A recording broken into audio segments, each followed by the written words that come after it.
नमस्ते। Hope all are doing best.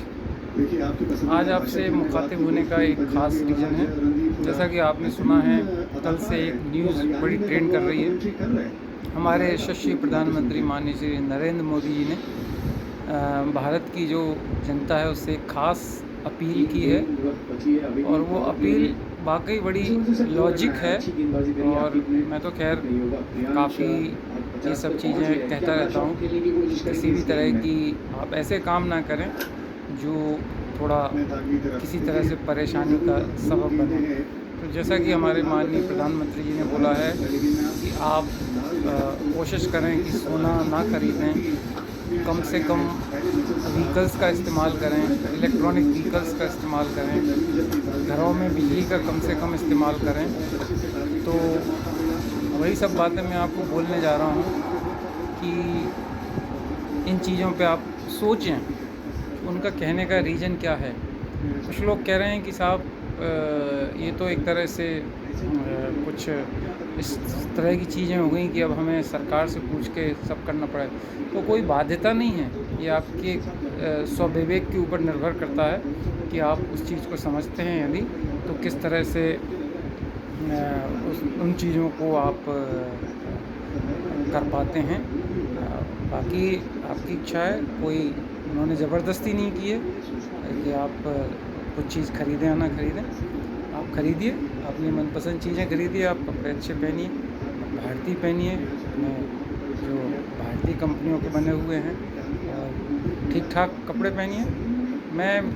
मेरी जो जीन्स होती है मुश्किल से 99999, मैं कभी कोई ब्लैकबेरी या कोई डीजल या इस तरह की जीन्स कभी नहीं पहनता हूँ। और मुझे तो यही फ़ील होता है कि मैं जो जीन्स पहनी है वो सबसे अच्छी होती है। और टू व्हीलर की सवारी ज़्यादा करता हूँ, कार तो मजबूरी में इस्तेमाल करते हैं। तो जैसा कि बोला हुआ है, तो वो सारी चीज़ें। और आप जाइए, घूमिए फिरिए। एक बात थोड़ा सा बोलना चाह रहा हूँ, हो सकता है थोड़ा सा आपको अजीब लगे, कि आजकल एक फैशन सा हो गया है कि कभी किसी को कुछ आप पूछो कि और वही क्या चल रहा है, तो उनका फट से एक जवाब होता है कि मैं तो हूँ ही नहीं, मैं तो आउट ऑफ स्टेशन हूँ। तो ये भी एक आजकल एक थोड़ा सा स्टेटस हो गया है।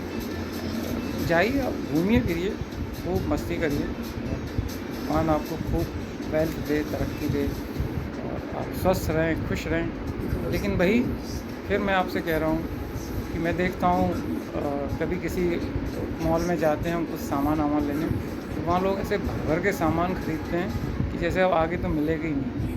फिर वही वज़न बढ़ता है, ढेर सारी बीमारियों को जो है ना बुलावा देना होता है।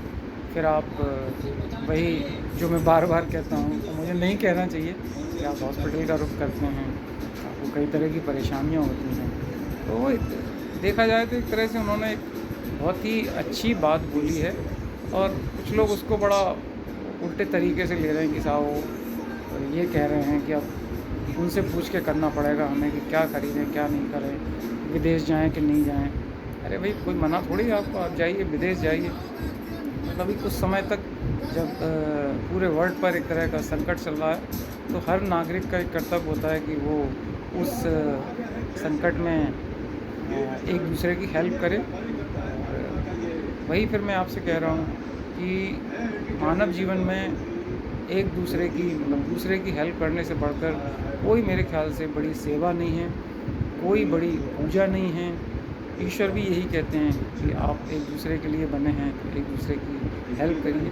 तो यही तारतम्य उन्होंने ये बोला है कि आप कम से कम चीज़ों का इस्तेमाल करें, पेट्रोल, डीज़ल, घर से काम करें। अब खैर मेरे लिए तो पॉसिबल नहीं है डॉक्टरी घर से करना, लेकिन ऐसा कोई बाध्यता नहीं है। अगर आपको जाना ज़रूरी है तो आप जाइए, और तेल कम खाएं तो आपका वज़न कंट्रोल में रहेगा, घी कम खाएंगे तो आपका आपका वज़न कंट्रोल में रहेगा। देखिए वज़न कम करने के लिए लोग कितने लाखों करोड़ों रुपए की दवाइयों पे पैसा खर्च कर रहे हैं, बड़ी-बड़ी कंपनियाँ। तो आपके अंदर ही खुद ईश्वर ने ऐसी शक्ति दी है कि आप अपना वज़न कंट्रोल कर सकते हैं, वज़न ना बढ़े उसके लिए ऐसे उपाय कर सकते हैं। यही सब कह के मैं अपनी वाणी को विराम देता हूँ।